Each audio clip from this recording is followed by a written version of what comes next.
रात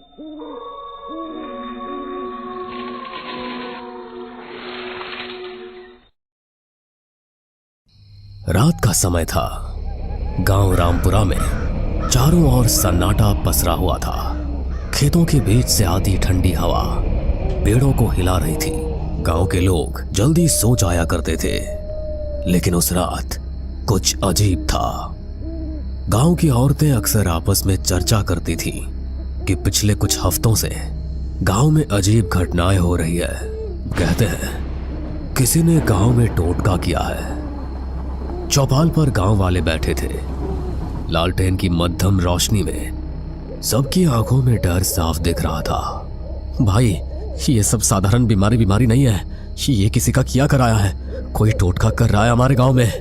हाँ, कल रात मैंने खुद देखा था। पीपल के पेड़ के नीचे कोई औरत काले कपड़ों में कुछ बिखेर रही थी। अरे ये तो बड़ा अशुभ है। टोटके का असर पूरे गांव पर पड़ेगा। देखो भाइयों, टोटका बहुत खतरनाक होता है। इससे इंसान की आत्मा तक को बांध लिया जाता है। हमें ये पता लगाना होगा कि ये कौन कर रहा है। मैंने अभी देखा, काली सड़क के किनारे किसी ने मिट्टी में खून से बने गोले और नींबू रखे हैं। ये सुनते ही सबकी रूह कांप गई। गांव के एक कोने में गोविंद का घर था। गोविंद की पत्नी रीना कई दिनों से बीमार पड़ी थी।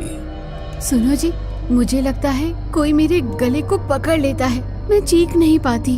अरे ये कैसा वहम पाल लिया है तुमने? मैं तो पास ही लेटा रहता हूँ। नहीं जी, ये वहम नहीं है। कल रात मैंने साफ देखा, कोई परछाई मेरे सिरहाने खड़ी थी और उसके हाथ में खोपड़ी थी। अगले दिन सुबह गांव के तालाब के पास बच्चे खेलने गए तो उन्होंने देखा कि किनारे पर कई नींबू, कोयले की राख और लाल धागों में बंधी हड्डियां पड़ी थी। बच्चों ने शोर मचाया और गांव के लोग इकट्ठा हो गए। अरे देखो, ये तो साफ टोटके की निशानी है। अरे अब तो कोई शक ही नहीं बचा। कोई हमारे गांव को बर्बाद करना चाहता है। आज रात मुझे पूजा करनी होगी, वरना इसका असर और बढ़ जाएगा। उस रात गांव के लोग डर से जल्दी जल्दी अपने घरों में बंद हो गए। अचानक हवा तेज चलने लगी। नीम और पीपल के पेड़ जोर जोर से हिलने लगे। बचाओ, कोई मुझे खींच रहा है। गोविंद ने उसे कसकर पकड़ लिया, लेकिन उसने देखा कि रीना का शरीर अपने आप दरवाजे की ओर खिंच रहा है, जैसे कोई अदृश्य ताकत उसे घसीट रही हो। पंडित जी, कोई जल्दी आइए, रीना को बचाइए। गोविंद की चीख सुनकर आधी रात में गांव के कई लोग दौड़े आए। रीना जमीन पर तड़प रही थी। उसके हाथ पांव ऐंठ रहे थे, आंखें उलट चुकी थी। हे भगवान, ये औरत तो भूत प्रेत से ग्रसित लगती है। नहीं, ये सब उसी टोटके का असर है। पंडित तुरंत मंत्र पढ़ते हुए कमरे में आए। इसे कसकर पकड़ लो, किसी भी हालत में इसे बाहर मत जाने देना। गोविंद और दो गांव वालों ने रीना को कसकर पकड़ा। पंडित जी ने मंत्रोच्चारण शुरू किया। अचानक लालटेन की लौ जोर से कांपने लगी। छोड़ दो इसे, ये अब मेरी है, कोई नहीं बचा सकता इसे। इसी बीच गांव के चौकीदार ने बताया कि उसने कई बार रात को काली साड़ी पहने एक औरत को पीपल के पेड़ के नीचे देखा है। मैंने देखा, वो औरत राख और नींबू से गोला बनाती है और उसमें हड्डियां गाड़ देती है। लेकिन कौन हो सकती है वो? सुना है पास वाले गांव की जगनी चाची टूने टुटके कर दी है। कहीं वही तो नहीं? हो सकता है, लेकिन बिना सबूत किसी पर इल्जाम मत लगाओ। हमें खुद जाकर देखना होगा। उस रात पंडित जी, गोविंद, रामलाल और गफूर, चार लोग लालटेन लेकर पीपल के पेड़ की ओर निकले। हवा में अजीब सी गंध थी, जैसे किसी ने जानवर की बलि दी हो। पेड़ के नीचे पहुंचते ही सबके कदम रुक गए। जमीन पर राख, नींबू और खून से बनी आकृतियां पड़ी थी और बासी मिट्टी में गड़ी एक मिट्टी की गुड़िया मिली, जिसमें रीना का नाम लिखा हुआ था। ये तो मेरी बीवी का नाम है। अब साफ हो गया, किसी ने रीना पर टोटका किया है। अचानक पास की झाड़ियों से सरसराहट हुई सबने देखा काली साड़ी पहने एक औरत झुककर कुछ बुदबुदा रही थी। उसके हाथ में एक मिट्टी का घड़ा था। वही है, वही औरत। वो औरत फटाफट अंधेरे में गायब हो गई। अगली सुबह गांव में ये खबर फैल गई। ये टोटका अगर बढ़ गया तो पूरा गांव तबाह हो जाएगा। हमें उस औरत को पकड़ना होगा। बेटा, लेकिन ये काम उतना आसान नहीं है। इधर रीना की हालत और बिगड़ गई। वो कई बार अपने आप घर से बाहर निकलने लगती, जैसे कोई अदृश्य ताकत उसे बुला रही हो। उस रात श्यामू ने बताया कि उसने तालाब किनारे उस औरत को देखा। उसकी हंसी सुनकर मेरी आत्मा कांप गई। वो बोली, रीना अब मेरी होगी, उसकी आत्मा मैं ले जाऊंगी।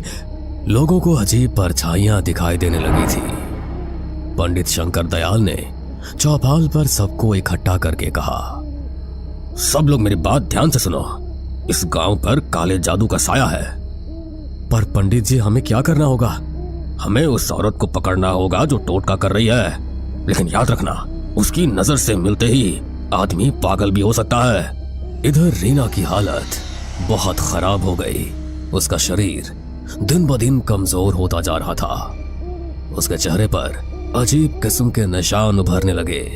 कभी वो पागलों की तरह हंसती तो कभी जोर जोर से रोती। तुम सब नहीं बचा पाओगे मुझे, मैं तो उसी की हूँ, वो मुझे बुला रही है। गोविंद डर कर पीछे हट गया। हे भगवान, मेरी बीवी को बचा लो। उस रात चौकीदार ने फिर काली साड़ी वाली औरत को देखा। उसने तुरंत गांव वालों को खबर दी। पंडित जी, गोविंद, गफूर और रामलाल लालटेन लेकर उस ओर भागे। तालाब के किनारे चांदनी रात में वो औरत खड़ी थी। उसके हाथ में मिट्टी का घड़ा। वो अजीब मंत्र पढ़ रही थी। अरे पापिन, ये क्या कर रही है तू? औरत ने धीरे धीरे मुड़कर उनकी ओर देखा। उसकी आंखें लाल थी। उसके होठों से खून टपक रहा था। आ गए तुम सब। जिसे बचाना चाहते हो उसे तो मैं पहले ही बांध चुकी हूँ। अब कोई नहीं छुड़ा सकता। तू कौन है? तुम्हारी रीना, उसकी किस्मत मैंने लिख दी है। उसके जीवन की डोर अब मेरे हाथ में है। अपना नाम बता, वरना अग्नि देवता की सौगंध खाकर कहता हूँ, तुझे मैं यहीं जलाकर भस्म कर दूंगा। मेरा नाम जगनी है। हाँ, वही जगनी जिसका तुम सब ने तिरस्कार किया था। ये तो वही है। हाँ, तुम सब ने मुझे अपशकुनी कहकर निकाल दिया, मेरे बच्चों को भूख से मरने दिया। अब मैं एक एक से बदला लूंगी। और रीना, वो मेरे टोटके की पहली शिकार है। जगनी ने अचानक अपने घड़े से काला तरल जमीन पर फेंका। अचानक हवा तेज हो गई। काले धुएं से चारों तरफ अंधेरा छा गया। उसी वक्त रीना अचानक अपने घर से निकलकर भागती हुई वहां पहुंच गई। उसकी आंखें सफेद थी, चेहरा काला पड़ चुका था। माँ, मैं आ गई। रीना, ये तो क्या कह रही है? देखा, अब ये मेरी बेटी है। इसकी आत्मा मैंने अपने काले मंत्र से बांध ली है। पंडित जी, मेरी रीना को बचा लीजिए। आज ये निर्णायक रात है। या तो टोटका टूटेगा या फिर ये औरत रीना की आत्मा को लेकर चली जाएगी। रीना पागलों की तरह जगनी की ओर बढ़ रही थी। अरे दुष्टा, तेरे सारे टोटके मेरी मंत्र शक्ति के सामने टिक नहीं पाएंगे। उन्होंने हाथ में गंगा जल की शीशी उठाई और चारों ओर छिड़कने लगे। तू मुझे नहीं रोक पाएगा। जगनी ने अपना खून जमीन पर टपकाया। उसी पल काले धुएं से 3 काले साए निकलकर वहां घूमने लगे। उनकी आंखें अंगारों जैसी लाल थी। ये तो प्रेत है। पंडित जी, हमें बचाइए। मैं अब इंसान नहीं, मैं अब उसकी हूँ। रीना, रीना, होश में आओ, मैं तुम्हारा पति हूँ। रीना ने अचानक उसे जमीन पर गिरा दिया। पंडित जी बचाइए। पंडित जी ने तुरंत अपने आसन पर बैठकर मंत्र का जाप शुरू कर दिया। जगनी चीखते हुए जमीन पर गिरने लगी। रुको, ये मंत्र मेरी आत्मा को जला देंगे। तूने निर्दोष आत्माओं को बांधा है, आज तेरी शक्ति यही खत्म होगी। उन्होंने गंगा जल रीना पर छिड़का। रीना जोर से चीखी और जमीन पर गिर पड़ी। उसके शरीर से धुएं का बादल निकला और सीधे जगनी के घड़े में समा गया। जगनी ने घड़े को पकड़ने की कोशिश की, लेकिन घड़ा अचानक फट गया और उसमें से आग की लपटें निकल पड़ी। नहीं, ये नहीं हो सकता। मेरी साधना, मेरी शक्ति सब खत्म हो रही है। वो जमीन पर तड़पने लगी। उसका शरीर राख की तरह काला पड़ गया। उसके शरीर से धुआं उठकर आकाश में विलीन हो गया। रीना धीरे धीरे उठी। उसकी सांसें सामान्य हो चुकी थी। गोविंद, क्या हुआ था मुझे? अब सब ठीक है रीना, वो दुष्टा औरत चली गई। हाँ, लेकिन याद रखो, ऐसे टोटके का असर जल्दी खत्म नहीं होता। हमें पूरे गांव की शुद्धि करनी होगी, तभी जाकर ये बुरा साया हटेगा। अगले दिन पूरे गांव में हवन किया गया और घर में गंगा जल छिड़का गया। लोग अब धीरे धीरे चैन की सांस लेने लगे। पंडित जी, आपने हमें बचा लिया।